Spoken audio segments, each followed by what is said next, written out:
got a prepared statement, and I'll take a couple questions when we're finished. Says that I'm pleased to announce that a joint operation between the Blount County Sheriff's Office and the Hanceville Police Department has led to the arrest of Bradley Neal Steele of Blountsville, Alabama. Steele is currently being held in the Blount County Correctional Facility. Earlier this month, officers from the Hanceville Police Department received information that Steele had been involved in the unlawful distribution of a controlled substance. It was alleged that he was supplying methamphetamine and marijuana to individuals in Blount and Coleman County. On December 19th, approximately 9:30 p.m., Blount County deputies and Hanceville police officers apprehended Steele as he attempted to sell approximately 1 ounce of methamphetamine in Blount County. A search warrant for his residence was obtained, and a large amount of marijuana, methamphetamine was seized, along with a smaller amount of cocaine, other pills believed to be a controlled substance. Officers also recovered firearms and a ballistic vest. The search warrant yielded approximately 110 pounds of marijuana, 1.8 pounds of methamphetamine, approximately 3 ounces of cocaine, and approximately $93,000 in U.S. currency, along with the firearms, ballistic vest, and other related items. The estimated street value of these narcotics is well over $350,000. The important thing about this incident is that a very large amount of illegal drugs will no longer be available on our streets. I would like to acknowledge that our officers in this department did a fantastic job, and I would also like to express my sincere gratitude to Sheriff Lloyd Arrington and the Blount County Sheriff's Office for all their hard work and dedication on this case. The Blount County District Attorney's Office is currently reviewing this case, and it appears Steele will face several counts of trafficking in illegal drugs, which would be marijuana, methamphetamine, and cocaine. And he could also face additional charges of attempting to commit a controlled substance crime, attempting to elude, and unlawful possession of a controlled substance. In fact, when I leave here, I'm on my way to the Blount County District Attorney's Office to meet with members from the Sheriff's Department over there to further investigate this. There could be additional arrests and other charges forthcoming depending on what the Blount County District Attorney Office deems appropriate. Chief Long, can you tell us a little bit about how this came into being? How did you determine this suspect was involved? How did this all start? Well, one of our officers received some credible information that Mr. Steele was doing it, but I can't really give you any specifics because it still is an ongoing investigation. Do you know his belongings? No, I don't. That will be determined by the Blount County District Attorney's Office. Do you know his hometown, date of birth, and that basic stuff like that? No, sir. I know that he lives in the city of Blountsville, but I couldn't tell you what his hometown is. He's 33 years old. Very true. Was he arrested at his residence in Blountsville? Actually, he was arrested at the scene where he attempted to sell the methamphetamine. Was that in Blountsville? It was, yes. Now, Chief, there was a substantial amount of cash involved, it sounds like.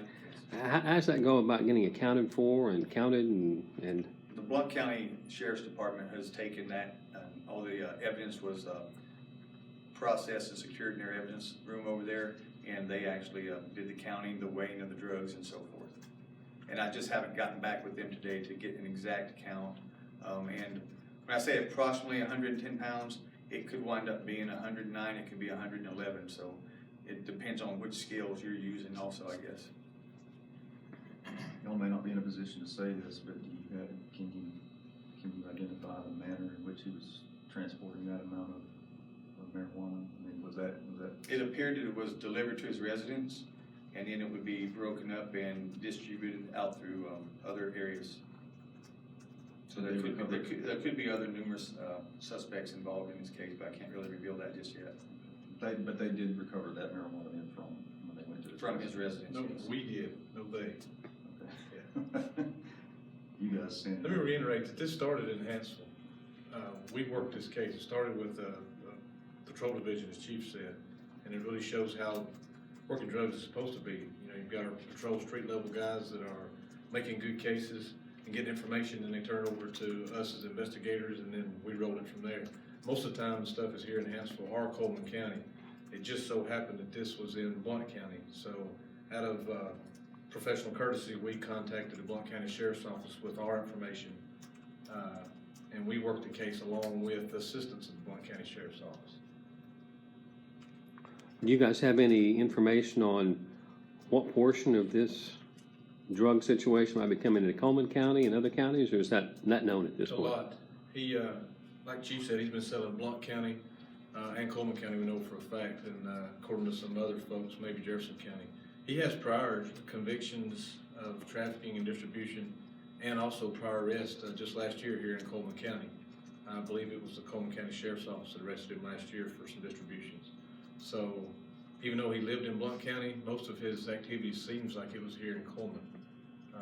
But of course, this time his residence was in Blountsville, so Blount County. How often do you have joint operations like this between you and Blount County?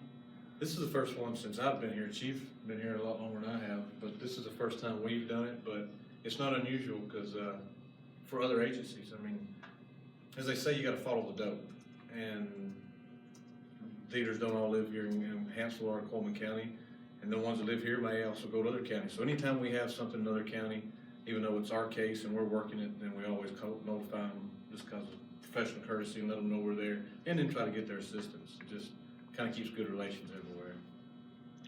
Well, Chief, would you say this is the largest drug bust in the history of the city of Hanceville, or something in that ballpark?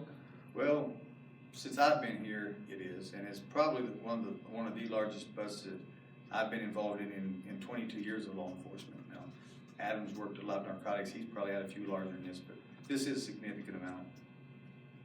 In my roughly 20 years, we've recovered more marijuana in the past, but this is roughly 110 pounds of high-grade marijuana, kush, bud, whatever you want to call it. I mean, this is basically hydroponic grown, I mean, high THC. It's very good marijuana. That's not an oxymoron.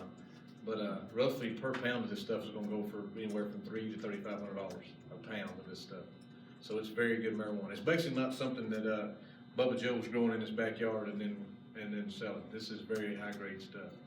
And of course, then the ICE methamphetamine, basically, a lot of people don't realize just how large a quantity 2 pounds is. You know, most of the time, as y'all know, reporting, you hear officers recovering either grams and or ounces. This is 2 pounds, roughly 2 pounds of ice, which is an extremely large amount of ice also. So this guy, you know, a lot of times law enforcement want to tell the media, you know, he's an upper to lower level dealer. I mean, this guy is definitely an upper level dealer. I mean, anytime you have that amount of dope and that large quantity of cash, I mean, you're looking at almost $100,000 of cash, which is, I don't, as long as I've been working with drugs, that's rare to see that much cash on hand. Did you guys recover the firearms from his residence, or was he actually armed at the time he got They were those? from his residence.